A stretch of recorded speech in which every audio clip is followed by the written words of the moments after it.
Assalamualaikum warahmatullahi wabarakatuh. Alhamdulillahilladzi anzala ala abdihil kitab wa lam yaj'al lahu iwaja.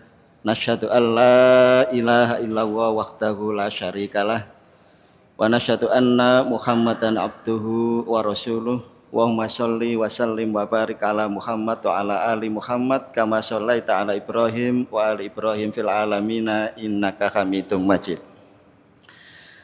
Amma ba'du ma'asyiral muslimin, para asatidah yang kami hormati, alhamdulillah kita bisa melanjutkan kajian kita. Pada pertemuan sebelumnya kita membahas tentang penyakit-penyakit yang harus diwaspadai, dalam artian penyakit-penyakit yang bersifat infeksi menular. Prinsipnya adalah kalau ada penyakit menular, kita harus merespon tubuh kita, imunitas kita tingkatkan. Dan yang kedua adalah memposisikan penderita itu sesuai dengan porsinya. Dalam artian tergantung penularannya melalui udara atau melalui kulit atau melalui cairan tubuh. Ayat yang ke-17 kita bicarakan pertemuan yang sebelumnya tentang manfaat matahari.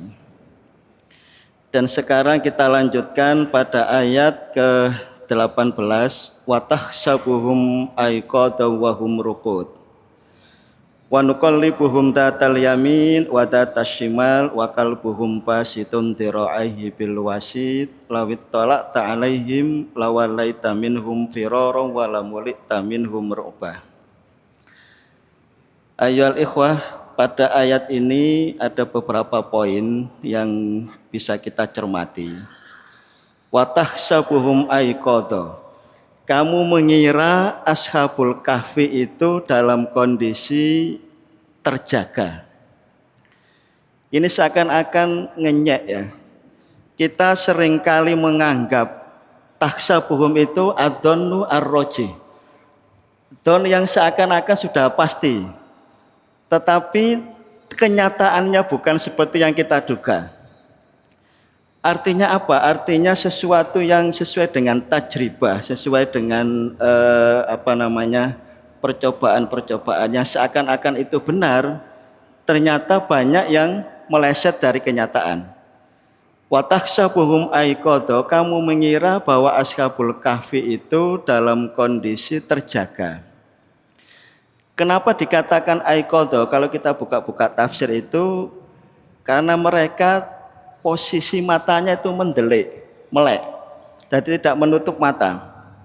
Jadi orang yang menyaksikan Ashabul Kahfi itu beranggapan mereka itu dalam kondisi terjaga. Tetapi pada hakikatnya adalah wahum ruqud. Mereka dalam posisi tidur. Ruqud itu maknanya bukan hanya tidur, bisa dalam keheningan, kesunyian, harmoni. Jadi kalau jenengan kepingin tahu akar-akar kalimat itu paling bagus ada 3 buku yang bisa dijadikan referensi ya. Kalau kita ngerti akar-akar yang dalam Al-Quran itu kan tidak terlalu banyak, paling sekitar 1.700, tidak sampai 3.000 lah. Ada yang bilang 2.700, ada yang bilang 5.000. Rata-rata menyebutkan ya 1.700. Nah kalau jenengan bisa membuka 3 buku ini, belajar ini, itu nanti baca Al-Quran itu enak banget. Yang pertama yaitu Al-Mu'jam li Al-Fadil Quran, li Al-Fadi Kalimatil Quran, li Al-Fadi Kalimatil Quran. Ini karangannya Asfahani.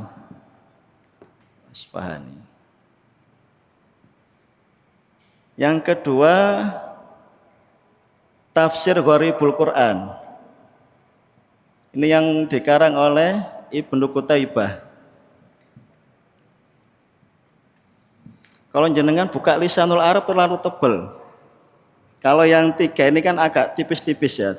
Buat tipisnya seginilah, dibanding Lisanul Arab kan masih jauh. Tafsir Gharibul Quran Ibnu Qutaibah. Ibnu Qutaibah ini punya dua, yang satu itu Muskilal Quran. Ini juga bisa ini ya dipakai. Yang ketiga Maqayisul Lughah.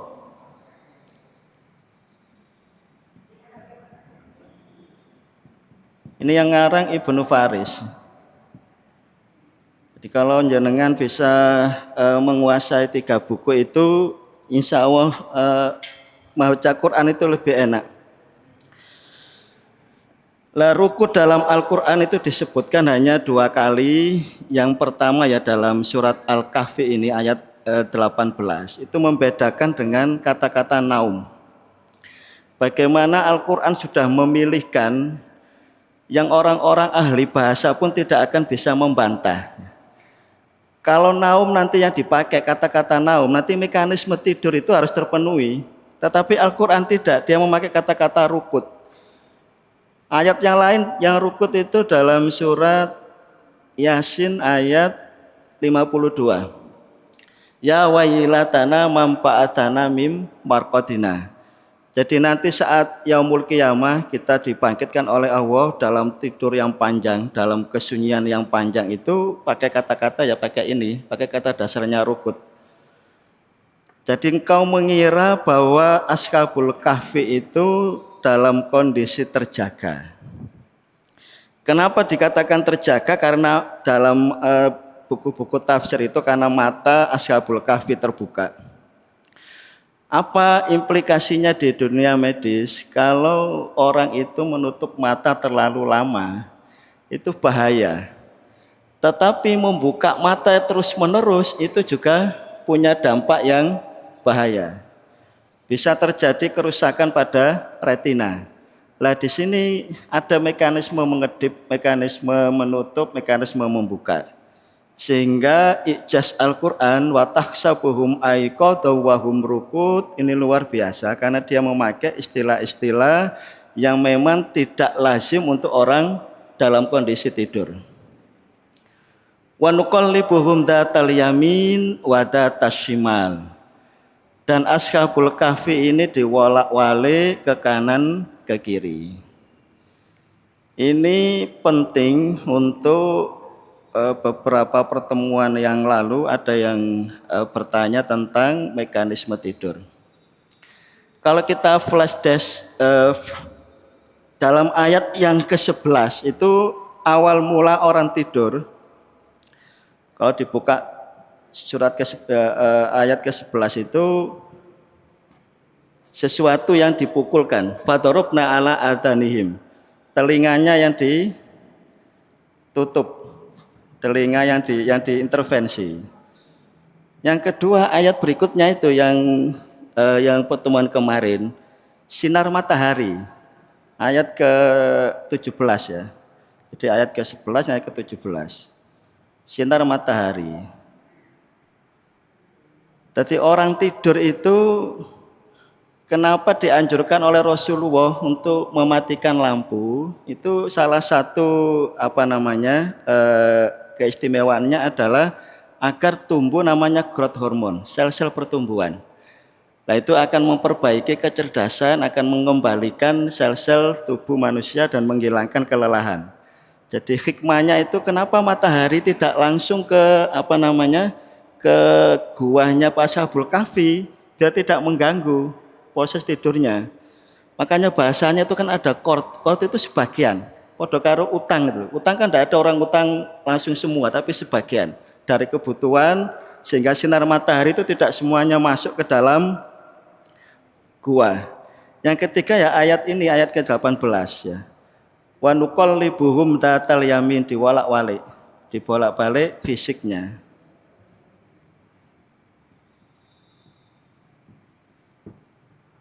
Jadi fungsinya untuk apa dibolak-balik itu? Jadi kalau punya saudara, punya bapak, punya mertua yang tidak mungkin berjalan sendiri, tidak mungkin bolak-balik sendiri, maka ayat ini menjadi inspirasi, tolong dibolak-balik ya. Yang pertama di bidang paru-paru ya.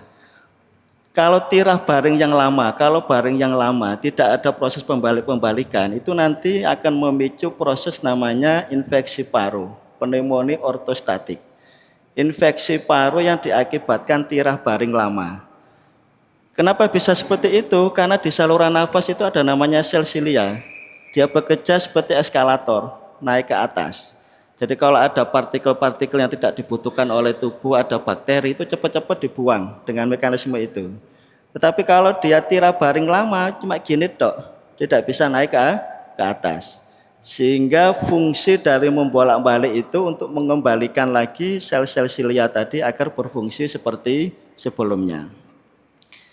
Dampak yang lain kalau di bidang sirkulasi jantung itu, kalau dia tirah baring itu juga akan melemahkan sirkulasi, sehingga jantungnya dalam waktu yang lama akan mempunyai dampak yang kurang baik. Akan timbul namanya trombus. Trombus itu sumbatan. Jadi ada sumbatan-sumbatan yang menghambat sirkulasi itu. Yang ketiga, ini yang sering luput itu akan timbul luka dekubitus. Karena tekanan kulit yang di belakang ini kan tulang keras. Apalagi kalau tempat tidurnya kurang empuk atau tidak sesuai dengan standar, ya lama-lama tekanan itu akan bikin tipis kulit. Nah kalau ada luka di belakang ini, itu susah sekali sembuhnya. Karena tekanan yang terus menerus. Sehingga kalau punya saudara, punya bapak, punya siapapun, tetangga atau siapa yang imobilisasinya tidak bisa bergerak, itu idealnya 2 jam sekali diwolak-walik ya. Kalau jenengan buka tafsir Ibnu Abbas itu Asyabul Kafi diwolak-walik setahun 2 kali. Itu dibantah sama Ar-Razi dalam Mafatihul Ghaib. Tidak ilmiah. Kalau ilmiah yang sekarang itu ya tadi 2 jam sekali miring ke sebelah kanan atau miring sebelah kiri. Dalam rangka menghindari dampak-dampak yang saya sebutkan tadi. Wa nuqallibuhum datal yamin wa datas shimal. Wa kalbuhum basitun dira'aihi bil wasid. Jadi penjaganya, perawatnya, yang ngomong orang sakit ini harus paling minimal punya karakter yang dimiliki oleh kalbun. Walaupun pernah kami bahas hukum anjing, tiap mazhab itu kan berbeda. Jadi Syafi'i, Hambali itu mengharamkan menajiskan, jadi semuanya najis ya. Tapi kalau Imam Malik itu hanya air liurnya aja. Jadi ini terjadi sudut pandang yang bervariasi. Makanya perbedaan fikih itu jangan otot-ototan, tergantung sudut pandangnya. Yang penting pokok-pokoknya tidak berbeda ya. Ya kita tinggal memilih. Jadi jangan terlalu asobiyah terhadap satu mazhab. Bagaimana karakter kalbun ini? Dia adalah basitun dira'aihi bil wasid. Kalau jenengan buka tafsir Ibnu Katsir, itu adabnya kalbun ini, adabnya anjing ini, dia tidak mau masuk ke dalam gua. Jadi dia hanya di pintunya, hanya kakinya aja yang menjulur untuk menjaga tuannya. Jadi adab orang menjaga orang sakit itu ya harus dilihat juga. Kalau yang dijaga ini tidak mau diganggu, ya jangan terlalu nyedek-nyedek sama orang yang sakit. Kadang-kadang orang sakit ini juga butuh istirahat, butuh menyendiri, butuh merenung dan lain-lain. Kalau dia mengkode agar kita agak menjauh, ya kita menjauh. Kalau ada kode disuruh mendekat, ya kita mendekat. Lawit tolak ta'alaihim lawallaita minhum firara walamutta minhum ru'ba. Kalau jenengan perhatikan penghujung ayat ini, mungkin ada yang bertanya, loh biasa nih orang takut itu misalkan ada ancaman, itu wedi dulu baru lari, Apa lari dulu baru timbul rasa takut? Yang normal. Misalkan saya ketemu tiba-tiba enggak bawa helm, tiba-tiba kejegrek temu Pak polisi, itu takut dulu, apa lari dulu? Nah, tapi ayat ini enggak. Lawit tolak ta'alaihim, seandainya kamu itu bertemu dengan Ashabul Kahfi dalam gua itu, lawalaita minhum firara. Kamu melayu dhisik. Baru walu mulik tamin humrukba. Lah ini dianalisa memang mekanisme takut itu saking wedine itu tidak ada respon untuk takut sih, mesti lari dulu. Saking medenane Ashabul Kahfi di gua tadi karena matanya mendelik. Jadi seakan-akan mereka itu hidup. Tetapi mendelik itu kan ada mendelik biasa, ada mendelik yang serem. Dan Ashabul Kahfi mendeliknya mendelik serem. Jadi begitu orang melihat lawit tolak ta'alaihim langsung melayu. Itu karena respon amigdala. Jadi di otak itu ada tengah-tengah namanya amigdala. Dia merespon rasa takut, ya rasa ketenangan. Jadi kalau kita menghadapi sesuatu itu setelah ditangkap itu di otak itu akan keluar namanya hormon-hormon sistem sarafnya. Jadi saat kita takut sekali itu saraf simpatisnya yang keluar.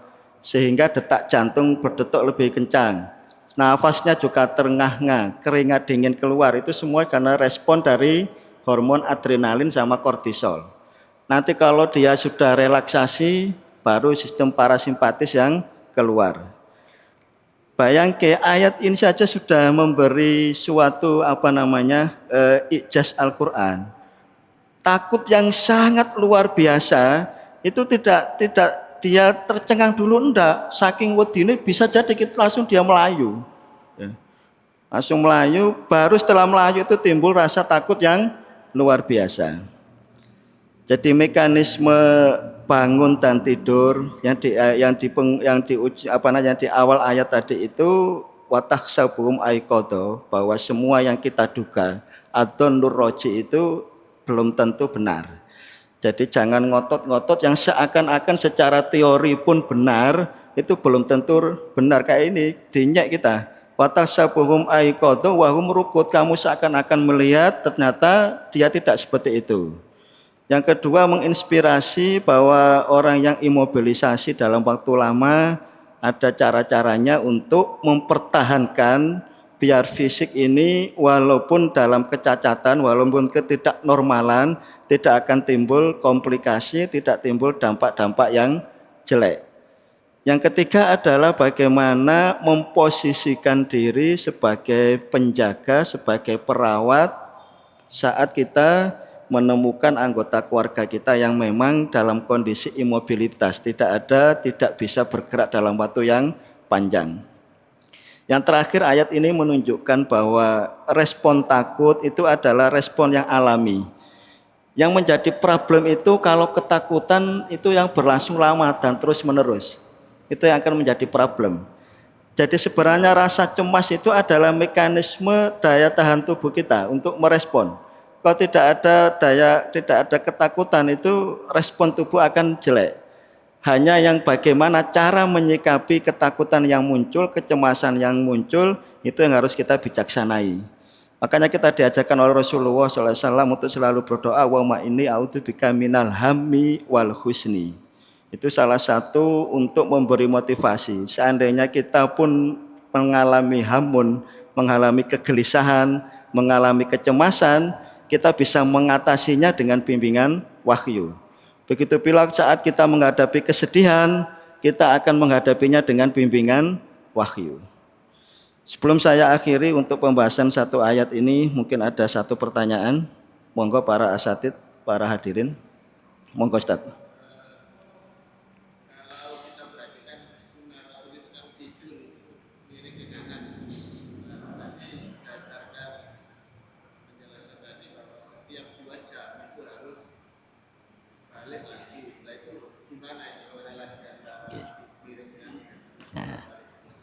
Ya, terima kasih. Jadi pertanyaannya, kalau sunnah Rasul kita disuruh miring ke sebelah kanan. Aspek medis dari penelitian kenapa harus miring ke sebelah kanan? Karena yang pertama organ-organ kanan itu berbeda strukturnya dengan organ kiri. Paru kanan lebih besar dibanding paru kiri. Paru kanan itu ada 3 lobus, ada 3 ruang. Paru kiri hanya 2. Sehingga dengan miring ke sebelah kanan, beban pernafasan akan semakin ringan. Jantung ada di sebelah sisi kiri sehingga dia akan bersirkulasi lebih baik. Yang ketiga, lambung juga ada di sebelah kiri, liver ada di sebelah kanan. Itu akan memperbaiki proses pencernaan. Makanya dalam ayat ini sekali lagi indahnya ayat Quran, dia tidak memakai kata-kata naum, tetapi kata-kata rukut. Rukut itu bukan tidur biasa, tapi tidur yang bertahun-tahun, yang berabad-abad. Makanya hanya 2 kali dalam Al-Quran. Satu disebutkan untuk 300 tahun atau 309 Ashabul Kahfi, sama satu lagi dipakai dalam surat Yasin ayat 52 saat kita dibangunkan nanti itu, ya wailana manfaatana mimarqadina, yang tidur ribuan tahun, yang tidur ratusan tahun, bahkan miliaran tahun, itu memakai kata-kata rukut. Sehingga tidak ada nanti yang dibantah loh, mekanisme tidurnya kok nggak sama. Enggak, ini bukan tidur yang biasa, tetapi ada intervensi dari Allah Subhanahu wa taala khusus untuk Ashabul Kahfi. Makanya dia tidak miring tok, dia harus dimirang-miringkan. Bahasanya nuqallibuhum, pakai mabni majul. Tidak proses aktif, tapi dia digerakkan, dibolak-balikkan. Jadi kalau pakai kata-kata naum, nanti ini akan dibantah. Makanya ayat ini memakai kata-kata rukut. Karena bukan tidur yang seperti yang tidur, mekanisme tidur normal. Jadi tidak ada pertentangan antara membolak-balikkan. Membolak-balikkan ini untuk kondisi seseorang yang dia imobilisasi. Imobilisasi tidak bisa menggerakkan tubuhnya sendiri. Orang habis patah tulang, punya kelainan boyok, orang punya apa, yang tidak mungkin dia bergerak, maka dibantulah oleh orang lain untuk menggerakkan. Nah, idealnya secara medis itu berapa sekali dalam waktunya, itu 2 jam sekali. Terus tolong diperhatikan juga asupan minum. Karena orang sakit waktu panjang itu biasanya malas untuk minum. Jadi kenapa dia susah berak sampai berpekan-pekan, sampai 10 hari, 15 hari baru berak sekali. Bisa jadi karena memang aktivitas geraknya yang kurang. Tetapi yang paling sering itu asupan air putihnya yang memang yang kurang, sehingga itu yang memperlambat proses pencernaan. Jadi diperhatikan, dia tidak mau minum banyak karena memang aktivitasnya tidak ada. Paling tidak jenengan tahu kira-kira ini berat badannya berapa, kalikan 30 cc. Misalkan jenengan berat badannya 50 kilo, berarti 50 kali 30 berarti 1500 cc. Minimal dalam waktu sehari itu pasien mendapat asupan 1500. Kalau berat badannya 60 ya kalikan 30, 1800 minimal. Kalau bisa ya 30 sampai 50 cc, tapi minimal itu 30 kalau dia tidak ada aktivitas yang ringan atau tidak ada aktivitas yang sedang atau aktivitas yang berat. Kalau aktivitas berat misalkan saya berkeringat banyak, ya porsi kebutuhan cairan juga harus ditambah. Minimal 30 bisa sampai 50 cc per kilogram berat badan. Saya kira untuk pertemuan sore ini kita cukupkan untuk pembahasan ayat ke-18. Mudah-mudahan ada kesempatan untuk melanjutkan ayat-ayat yang lain. Yang menjadi dasar kita untuk semangat baca Al-Quran. Al-Quran adalah kalamullah. Al-Quran adalah firman Allah yang menjadi inspirasi dalam kehidupan kita. Nanti akan menjadi perdebatan, apakah tafsirnya itu tafsir birro'i atau bil ma'thur, lah itu nanti perdebatannya panjang. Yang penting banyak ahli tafsir itu yang menyebutkan kalau mau mentakwil, yang penting harus tahu kaidah-kaidah takwil dan dia tidak bertentangan dengan nas-nas Al-Quran dan nas-nas Rasulullah SAW. Karena ada beberapa asatid jenengan ngasih kajian tematik ini apa tidak sungkan sama Abu Bakar. Yang waktu ditanya apa itu beliau tidak mau menjawab karena takut mentakwilkan Al-Quran. Nah, itu apa namanya?